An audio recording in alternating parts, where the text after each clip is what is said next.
প্রিয় ছাত্রছাত্রীরা, তোমরা যেমন তোমাদের বাড়ির পরিবেশকে পরিষ্কার পরিচ্ছন্ন স্বচ্ছ রাখো, তেমন আমরা আমাদের এই গ্রহটাকে, অর্থাৎ আমাদের এই গ্রহ বাড়িটাকে কেমন রেখেছি সেটা তোমরা তোমাদের আশপাশটা পরিবেশটাকে একটু লক্ষ্য করলে, খেয়াল করলেই নিশ্চয়ই কিছুটা হলেও আন্দাজ করতে পারো।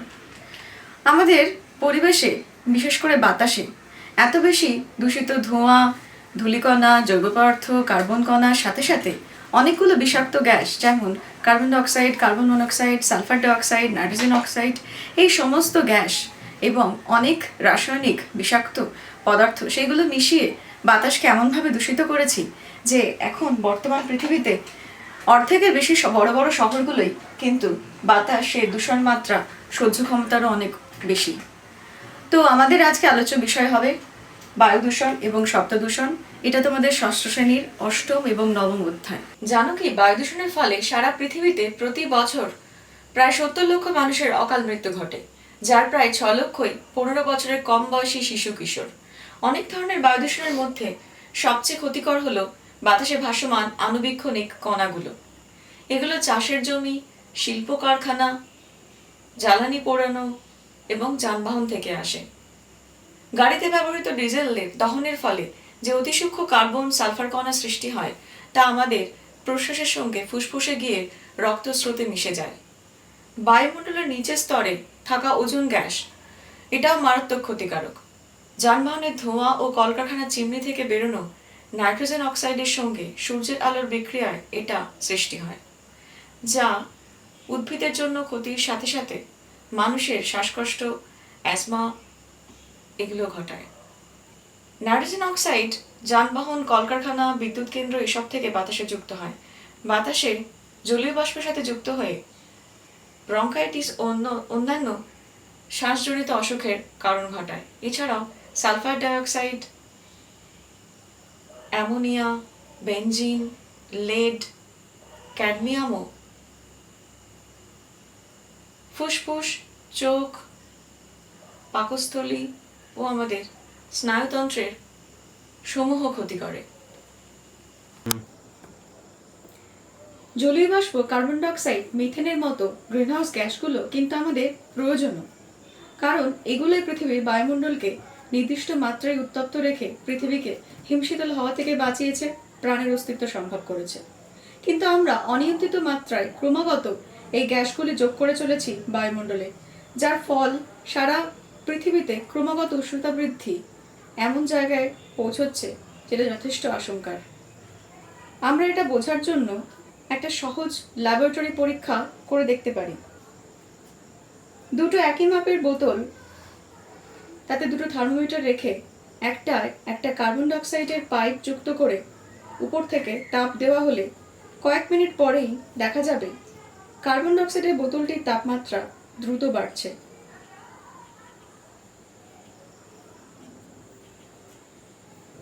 এক্ষেত্রে বোতল দুটি আমাদের বায়ুমণ্ডলের মতো, আর সূর্য হলো তাপের উৎস।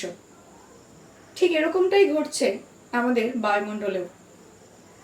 সূর্য থেকে আসা তাপের বেশিরভাগটাই বায়ুমণ্ডল ও ভূপৃষ্ঠে শোষিত হয়, কিন্তু গ্রিনহাউস গ্যাসগুলি এই তাপকে শোষণ করে, ধরে রাখে এবং পুনরায় প্রতিফলিত করতে থাকে পৃথিবীতে। এই ক্রমশ পুঞ্জীভূত তাপ পৃথিবীর বায়ুমণ্ডলকে উত্তপ্ত করে বায়ুর জলীয় বাষ্প ধারণ ক্ষমতা বাড়িয়ে দিয়ে পুরো পৃথিবীর জলচক্রের ভারসাম্য বিঘ্নিত করছে। অতিরিক্ত ঘনীভবন থেকে অতিবৃষ্টি এবং তার থেকে দুর্যোগপূর্ণ আবহাওয়া বেড়ে যাচ্ছে। লক্ষ লক্ষ বছর ধরে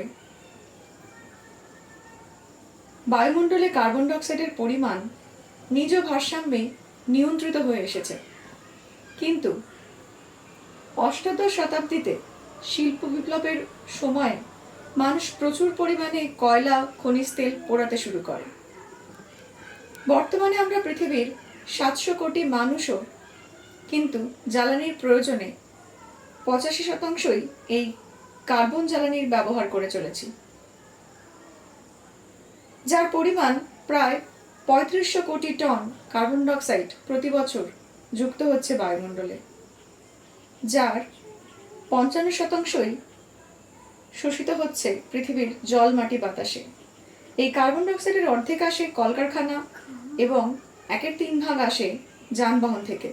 আমরা যদি এভাবেই চলতে থাকি তাহলে পরবর্তী প্রজন্ম মাঝ বয়সে পৌঁছতেই আমাদের পরিবেশে আমরা কার্বন ডাইঅক্সাইড যুক্ত করে ফেলব এত পরিমাণে, যা আগামী দিনে প্রাকৃতিক দুর্যোগ, পরিবেশ দূষণ, অবনমনের চরম মাত্রাকেই আমাদের রোজকার স্বাভাবিক অভিজ্ঞতা করে দেবে।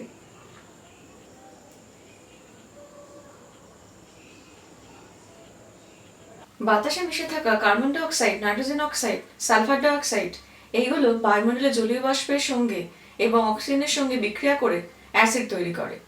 এই অ্যাসিড তুষার বা বৃষ্টির জলের সঙ্গে মিশে মাটিতে পড়ে। এরপর এই অ্যাসিড মিশ্রিত জল সব জায়গায় ছড়িয়ে পড়ে। জীবাশ্ম জ্বালানি যেমন কয়লা, খনিজ তেল পোড়ালে এই গ্যাসগুলি বাতাসে মেশে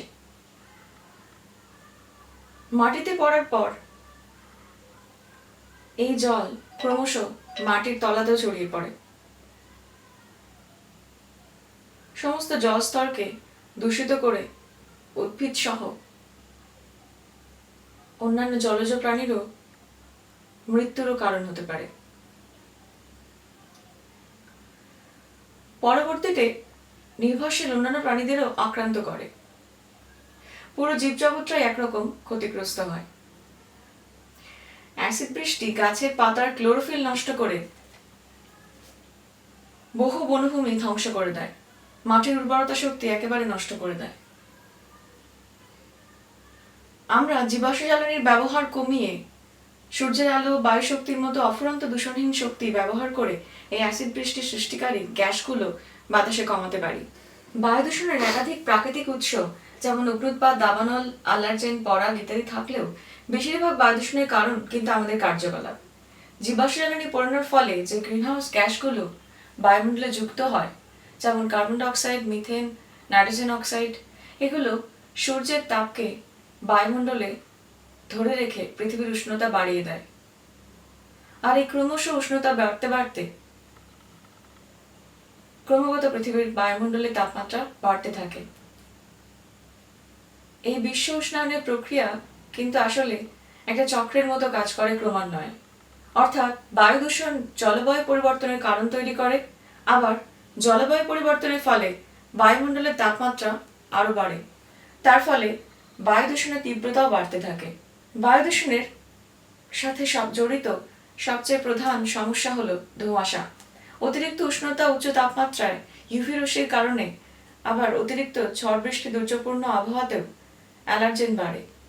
উষ্ণ আবহাওয়ায় বেশি পরাগ উৎপন্ন হয়। বড় বড় শহরে ধোঁয়াশা একটি অতি ক্ষতিকর বায়ু দূষণ, যা পরিবেশ ও স্বাস্থ্যের সমস্যা করে। সালফার এবং আলোক রাসায়নিক এই দুভাবেই ধোঁয়াশা সৃষ্টি হতে পারে। সালফার অক্সাইড কয়লার দহন থেকে বাতাসে মেশে, আর আলোক রাসায়নিক ধোঁয়াশা তৈরি হয় নিচু স্তরের ওজোন গ্যাসের কারণে। যানবাহনের ধোঁয়া থেকে নাইট্রাস অক্সাইড, অন্যান্য জ্বালানির রং থেকে ধূলিকণা, জৈব কার্বনের সঙ্গে বিক্রিয়ায় এই ধোঁয়াশা তৈরি হয়। বাদামি চাদরের মতো পুরো শহরকে ঢেকে দেয় এবং গাছপালার ক্ষতি অসম্ভব হয়। তার সাথে সাথে আমাদের চোখের, ফুসফুসের প্রচুর ক্ষতি করে। বিষাক্ত রাসায়নিক থেকেও বিভিন্ন রকমের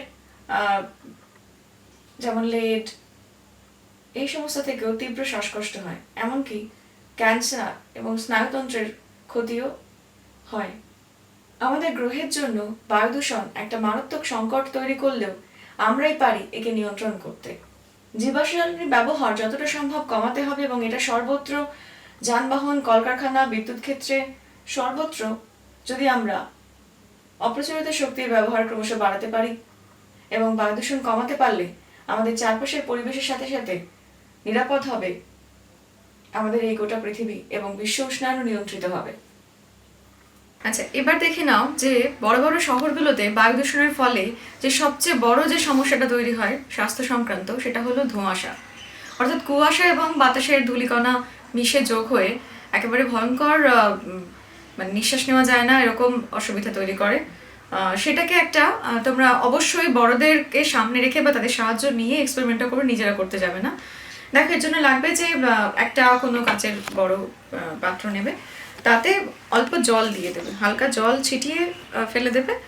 তাতে কি হবে, আর একটা অ্যালুমিনিয়ামের ফয়েল লাগবে যার উপরে একটু বরফ রাখতে পারলে ভালো হয়, তাহলে উপর থেকে ঠান্ডা হবে।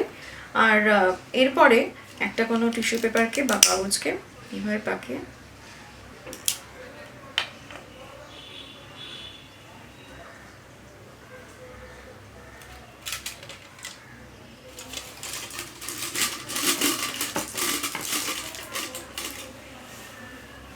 দিয়ে আমরা ঢাকাটা আটকে দেব। এবার কিছুক্ষণের মধ্যে দেখা যাবে যে এর মধ্যে যে ধোঁয়াটা তৈরি হবে সেটার সঙ্গে কিন্তু আমরা এই যে কাগজটা বা টিস্যু পেপারটা জ্বালিয়ে ফেললাম সেটা যে পুড়লো, তার ফলে যে কার্বন ডাইঅক্সাইড বা কার্বন মনোক্সাইড তৈরি হলো সেটার সাথে কিন্তু মিশে গিয়ে দেখো যদি অলরেডি কিছুটা কুয়াশার মতো তৈরি হয়েছে। তো সেটা মিশে গিয়ে কিন্তু বাস্তবিকই যেভাবে সূর্যের আলোক রাসায়নিক প্রক্রিয়ায় কুয়াশা তৈরি হয় এবং তার সাথে শহরাঞ্চলের যে কলকারখানা বা গাড়ির যানবাহন থেকে যে তার যে সালফার ডাইঅক্সাইড, নাইট্রোজেন অক্সাইড এগুলো মিশে যে যে ধোঁয়াশা তৈরি হয়, সেটার কিন্তু একটা সাধারণ একটা আমরা হাতে কলমে পরীক্ষা করে এভাবে দেখতে পারি। এবার যদি আরও উৎসাহী হও তাহলে এটা খুলে যদি দেখো এর মধ্যে থেকে আমাদের কিন্তু পুরো শহরের বাতাসের যে অবস্থাটা হয়, বা শীতকালেও তোমরা দেখে থাকবে কোনো কোনো দিন যে ঘন কুয়াশা হয় যে একদম দেখা যায় না একটু দূর পর্যন্ত। এবার এরকমভাবেই শ্বাসকষ্ট, কাশি, যাদের অ্যাসমা সমস্যা, ব্রঙ্কাইটিসের সমস্যা, এগুলো কিন্তু বাড়তে থাকে। তো এরকমভাবে আমরা নিজের হাতে কলমে দেখলে বুঝতে পারবে যে কীভাবে ধোঁয়াশা তৈরি হয়।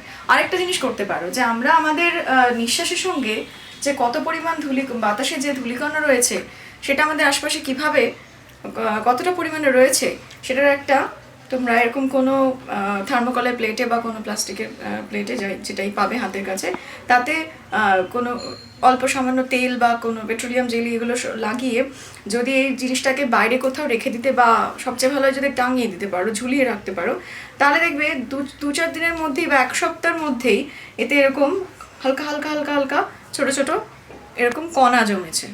এগুলো এলো কোথা থেকে? তার মানে আমাদের আশপাশের যে বাতাস আমরা চোখে তো দেখতে পাই না সেভাবে, কিন্তু এতটাই পরিমাণে ধূলিকণা, সূক্ষ্ম ধূলিকণায় ভর্তি, যেটা আমাদের শ্বাসকষ্টের কারণ হয়ে দাঁড়ায়।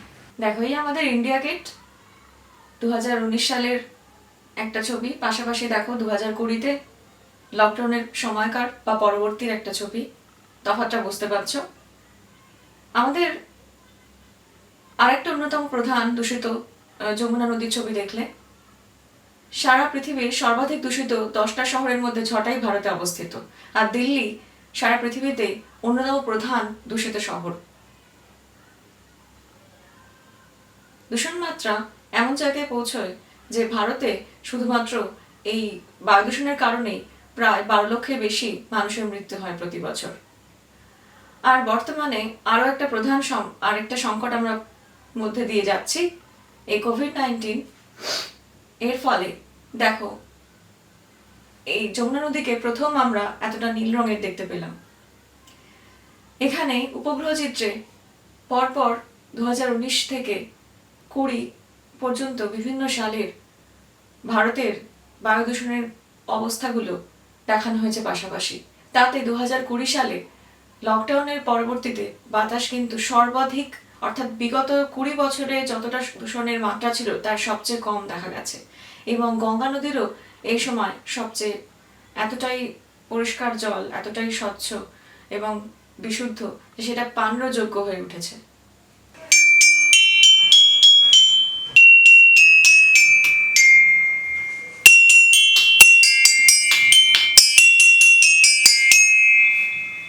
তোমরা দুটো শব্দ পরপর শুনলে, দুটো শব্দের মধ্যে কোনো তফাৎ পেলে? প্রথমটা যদি সুরেলা হয়, দ্বিতীয়টা কিন্তু বেশ কর্কশ এবং সহ্যের বাইরে। আর এরকম শব্দ যদি একটানা হয় বা হঠাৎ করে যদি খুব জোরালো কোনো শব্দ হয়, তাহলে কিন্তু আমাদের স্বাস্থ্যের উপর সেটা খুব খারাপ প্রভাব ফেলে। আমরা সচরাচর হয়তো খেয়াল করি না, কিন্তু এই শব্দ দূষণই কিন্তু সারা দিন আমরা এর মধ্যে রয়েছি। আর এটা আমাদের চারপাশের পরিবেশকে একই রকমভাবে অন্যান্য দূষণের মতোই কিন্তু এটাও চারপাশের পরিবেশকে যথেষ্ট ক্ষতি করছে।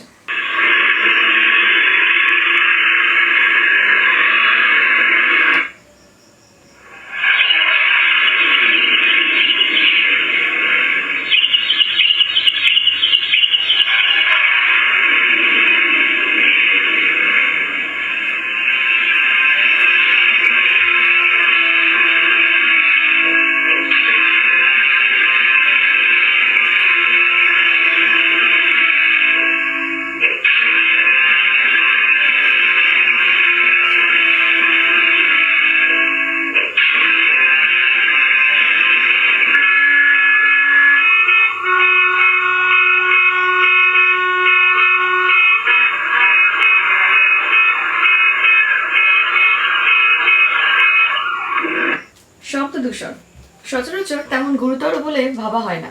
দূষণ বলতেই বরং চিমনি থেকে বেরোনো ধোঁয়া, বজ্র, সমুদ্রে তেল ছড়িয়ে পড়া, এই ছবিগুলোই বেশি বেশি চোখে ভাসে। কিন্তু রোজ আমাদের অগোচরেই যে দূষণ নীরবে ক্ষতি করে চলেছে তা হলো শব্দ দূষণ। 2007 সালে সারা বিশ্বের 2 লাখ মানুষের ওপর গবেষণা করে দেখা গিয়েছিল যে শহরবাসীদের প্রায় প্রত্যেকেই শ্রবণ শক্তি কম বেশি কমে গেছে, যা তাদের বয়স অনুযায়ী আরও 10-20 বছর পরে কমার কথা। একবার এই ক্ষতি হয়ে গেলে তা অপূরণীয়। আমাদের কানে আনুবীক্ষণিক সংবেদনশীল যেসব কোষ মস্তিষ্কের সাথে যুক্ত, বাইরের অতিমাত্রার শব্দের দীর্ঘক্ষণ পীড়নে সেগুলো ক্ষতিগ্রস্ত হয়।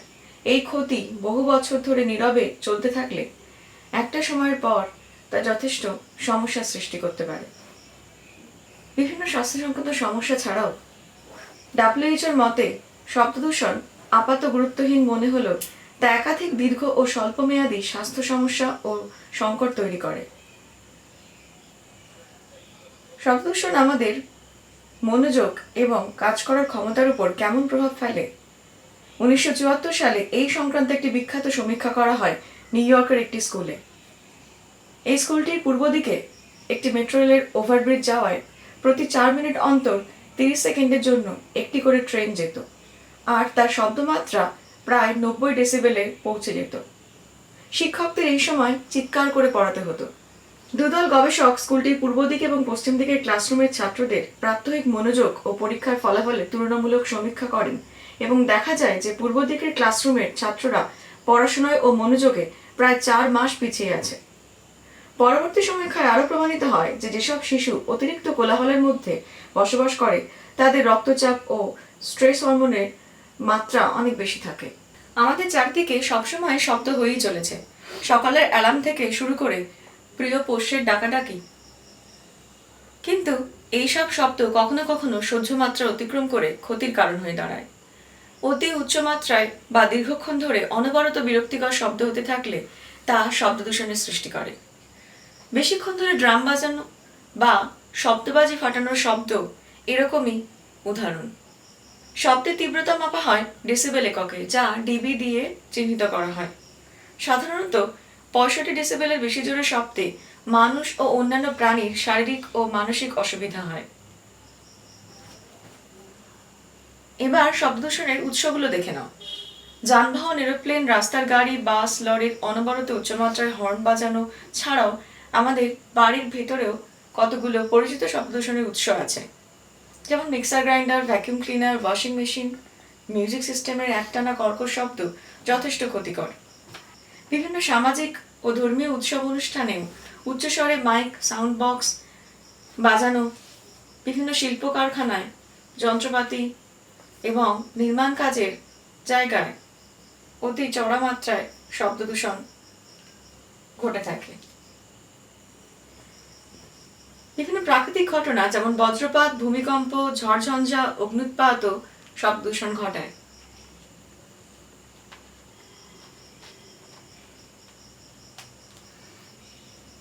শব্দ দূষণের ফলে আমাদের কি হয়? উদ্বেগ, রক্তচাপ, স্নায়বিক উত্তেজনা, পেশির ক্লান্তি, অনিদ্রা, দুর্বলতা, হৃৎপিণ্ডের সমস্যা। তাহলে আমরা কি করতে পারি? অতি উচ্চমাত্রা শব্দযুক্ত স্থানে যদি বেশিক্ষণ থাকতে হয় তাহলে কানে তুলো বা ইয়ার প্লাগ রাখার পাশাপাশি অবশ্যই বেশি বেশি করে গাছ লাগাতে হবে। কারণ গাছ শব্দের তীব্রতা কমিয়ে দেয়। এছাড়াও কলকারখানার যন্ত্রপাতি বসবাসের অঞ্চল থেকে দূরে সরিয়ে রাখতে হবে। রাস্তায় হাইওয়েতে অকারণে উচ্চমাত্রায় হর্ন বাজানো বন্ধ করতে হবে। রেল স্টেশন, এয়ারপোর্ট শহরের এক প্রান্তে থাকতে হবে। স্কুল, কলেজ, হসপিটালের মতো জায়গায় চারপাশে সাইলেন্স জোনের পাশাপাশি বিভিন্ন সামাজিক অনুষ্ঠানে মাইক এবং স্পিকারের মাত্রা নির্ধারিত জায়গায় রাখা এবং নির্ধারিত সময় মেনে চলতে হবে। এতক্ষণ আমরা যা যা জানলাম সেই সবকিছু যদি একটা সারাংশ করা যায়, তাহলে তোমরা বায়ু দূষণের কারণগুলোকে জেনেছো, এর প্রভাব জেনেছো। এবার এটাকে নিয়ন্ত্রণের উপায় যদি আমরা দেখে নিই, তাহলে দেখো কারণগুলোকে ধরে যদি আমরা এগোই, প্রথমেই হচ্ছে আমরা কাঠ, গাছপালা বা বিশেষ করে কার্বন যেখান থেকে নির্গত হয় সেরকম কাঠ বা জীবাশ্ম জ্বালানি এগুলোর ব্যবহার যতটা সম্ভব বন্ধ করা এবং এটার পরিবর্তে অন্যান্য প্রচলিত শক্তির পরিবর্তে অপ্রচলিত শক্তি ব্যবহার করার চেষ্টা করব। অবশ্যই গাছ কাটা বন্ধ তো করতেই হবে এবং তার সঙ্গে যতটা বেশি সম্ভব গাছ লাগাতে হবে। এর সাথে সাথে যানবাহনের যে দূষিত বিষাক্ত ধোঁয়া সেটা নিয়ন্ত্রণ করার জন্য প্রযুক্তিগত উন্নতি এবং যতটা সম্ভব যানবাহনের পরিমাণ রাস্তায় কম করার জন্য আমরা পাবলিক ট্রান্সপোর্ট ইউজ করব। এছাড়া যেগুলো গ্রিন ট্রান্সপোর্ট, যেগুলোতে পরিবেশ দূষণ হয় না, সেগুলোর ব্যবহার বেশি বাড়াতে হবে। বজ্র ব্যবস্থাপনা, যেখানে আমরা বর্জ্য পদার্থ ফেলবো সেই জায়গায় যেন আমরা সঠিকভাবে তার আলাদা আলাদা করে সেটাকে সঠিকভাবে সঠিক জায়গায় ফেললে এবং তার যদি সঠিকভাবে সেটার ব্যবস্থাপনা হয়, তার প্রক্রিয়াকরণ হয় সময়ের সঙ্গে সঙ্গে সময়ের মধ্যে, তাহলেও কিন্তু এখান থেকে বায়ু দূষণের পরিমাণটা অনেকটাই আমরা নিয়ন্ত্রণ করতে পারবো। কৃষি জমিতে যে কীটনাশক বা জীবাণুনাশকগুলো ছড়ানো হয় সেগুলোর পরিমাণ যতটা কমিয়ে আমরা জৈব সার বা সাধারণ যে প্রাকৃতিক যে প্রযুক্তিগুলো সেগুলোকে ব্যবহার যতটা বাড়িয়ে, তার থেকে আমাদের শুধু বায়ু দূষণের সাথে নয়, তার সাথে জল, মাটি দূষণ এগুলো কিন্তু নিয়ন্ত্রণে আসবে ধীরে ধীরে। আর কলকারখানার ধোঁয়া, এটা হচ্ছে সবচেয়ে বড় কলকারখানা এবং পরিবহন, যানবাহন, এই দুটো বিষয়কে নিয়ন্ত্রণ করতে পারলে, বিশেষ করে কলকারখানার ধোঁয়াকে পরিশুদ্ধ করার অনেক রকম উপায় আছে, সেই উপায়গুলোকে ব্যবহার করে পরিশুদ্ধ করার পরে তবে যদি সেটাকে নির্গত করা যায় এবং যতটা পরিমাণ সম্ভব যদি এগুলোকে কমানো যায় পরিমাণ এবং লোকালয় থেকে দূরে রাখা যায়, তাহলে কিন্তু আমরা বায়ু দূষণকে মোটামুটি আমাদের সহ্য ক্ষমতার মধ্যে নিয়ে আসতে পারবো। এরপর দেখো শব্দ দূষণের ক্ষেত্রে নিয়ন্ত্রণের উপায়গুলো অনেকটাই কিন্তু হাতের মধ্যে, কারণ শব্দের উৎসগুলো সেটা সম্পূর্ণ আমরা নিজেরাই তৈরি করি বা আমাদের আশেপাশে ঘটছে। সেটা যেমন কলকারখানার বা যে কোনো কনস্ট্রাকশন সাইট যেখানে বাড়িঘর তৈরি হচ্ছে, সেই জিনিসগুলো যেখানে বড় বড় যন্ত্রপাতির ব্যবহার, যেখানে প্রচুর আওয়াজ শব্দ তৈরি হচ্ছে, সেইটাকে যদি শব্দ প্রতিরোধী দেওয়াল দিয়ে আটকে দেওয়া যায় অথবা সেগুলো লোকালয় থেকে বসবাসের জায়গা থেকে দূরে অন্য কোথাও রাখা যায়। রেল স্টেশন, যেখানে প্লেনে প্রচুর সারাদিন ধরে প্রচুর ওঠানামা চলে, সেই জায়গাগুলোতেও কিন্তু শব্দের মাত্রা সেটা কিন্তু সহ্যের অনেক উপর দিয়ে যায়। তো সেই জায়গাগুলো যদি বসবাসের জায়গা থেকে দূরে রাখা যায় এবং বিশেষ করে হর্ন, অর্থাৎ রাস্তায় যে অকারণে অতিরিক্ত ট্রাফিক জ্যামের কারণেও হোক বা এমনিও সময় সাধারণভাবে আমাদের একটা অভ্যেসের মধ্যে চলে এসেছে যে কারণে অকারণে সবসময় হর্ন বাজানো, এবং যাদের তোমাদের বাড়ির আশেপাশে বড় রাস্তার ধারে বাড়ি বা সবসময় সকাল থেকে রাত পর্যন্ত এরকম শুনতে শুনতে অভ্যেস হয়ে যায়, তারা খুব ভালো করে জানো যে রাতে মানে সঠিকভাবে ঘুম না আসা বা তোমাদের পড়াশোনার সময় মনোযোগ না থাকা, এই ব্যাপারগুলো কিন্তু হতে থাকে। এবং বিশেষ করে নিজেদের হাতে যেটা আছে, যে বাড়ির টিভি বা মিউজিক সিস্টেম, সেগুলোকে নিয়ন্ত্রণের মধ্যে চালানো, কম মাত্রায় মানে রেখে, এবং যদি কোনো সামাজিক অনুষ্ঠান আশেপাশে হয় সেটা যাতে ঠিক সময়ে বা সঠিক শব্দমাত্রার মধ্যে সেটা করা হয়। তো এই বিষয়গুলোকে যদি আমরা নিয়ন্ত্রণ করতে পারি, তাহলে কিন্তু শব্দ দূষণের ফলে আমাদের যে সমস্ত পরিবেশের এবং শুধু শব্দ দূষণ বায়ু দূষণ দুটোরই ফলে আমাদের পরিবেশের, প্রকৃতির এবং আমাদের নিজেদের যে শারীরিক মানসিক ক্ষতি হয়, সেগুলোকে কিন্তু আমরা অনেকটা নিয়ন্ত্রণ আনতে পারবো, অনেকটা কমাতে পারবো। এরপর দেখে নিই যে আমরা সামগ্রিকভাবে এই যে দূষণের পরিস্থিতি, সে পৃথিবী অর্থাৎ প্রকৃতি বা পরিবেশকে তোমরা জানো যে এনভায়রনমেন্ট, এর মধ্যেই কিন্তু কতগুলো বিষয় যদি আমরা গুরুত্বপূর্ণভাবে খেয়াল করি, আমাদের কার্যকলাপ সেগুলো কেমন হয়, তাহলে কিন্তু আমরা আমাদের পৃথিবী এবং আমাদের প্রকৃতি এই দুটোকেই কিন্তু আমরা একটা স্বচ্ছ জায়গায় বা মোটামুটি আমাদের সহ্য ক্ষমতার মতো জায়গায় রাখতে পারবো। দেখো, আমাদের প্রথমেই ভি থেকে ভেহিকল, অর্থাৎ আমাদের সমস্ত গাড়িগুলো, মানে যেগুলো আমরা ব্যবহার করি ট্রান্সপোর্টের ক্ষেত্রে, সেই গাড়িগুলো, আমাদের কারখানা, আমাদের ওজোন লেয়ার, ওজোন স্তর, আমাদের শব্দ দূষণ নিয়ন্ত্রণে রাখতে হবে, আমাদের অর্থনীতি যাতে সুস্থ বা সহনশীল জায়গায় থাকে, যে আমরা শক্তি ব্যবহার করব সেটা যাতে জীবাশ্ম জ্বালানির পরিবর্তে যতটা বেশি সম্ভব আমরা যাতে পূরণশীল সম্পদ ব্যবহার করতে পারি, যেমন সৌরশক্তি, বায়ুশক্তি, এগুলো। এবং আমরা বিভিন্ন আমাদের আশপাশের প্রজাতির যে জীববৈচিত্র্য, তাদের যে সংখ্যা, সেগুলোকে যাতে খেয়াল রাখতে পারি, সেগুলো যাতে সঠিকভাবে সেগুলো বিকশিত হয়, আমাদের কার্যকলাপের প্রভাবে যাতে সেগুলো অবলুপ্ত হয়ে না যায়। এবং গাছপালা, এটা দিয়ে শুরু, এটা দিয়ে শেষ, যে চারিদিকটা যত আমরা সবুজ করব, আমাদের পৃথিবী তত সবুজ থাকবে, আমাদের জীবনও তত সুস্থ, স্বাভাবিক এবং সহজ থাকবে।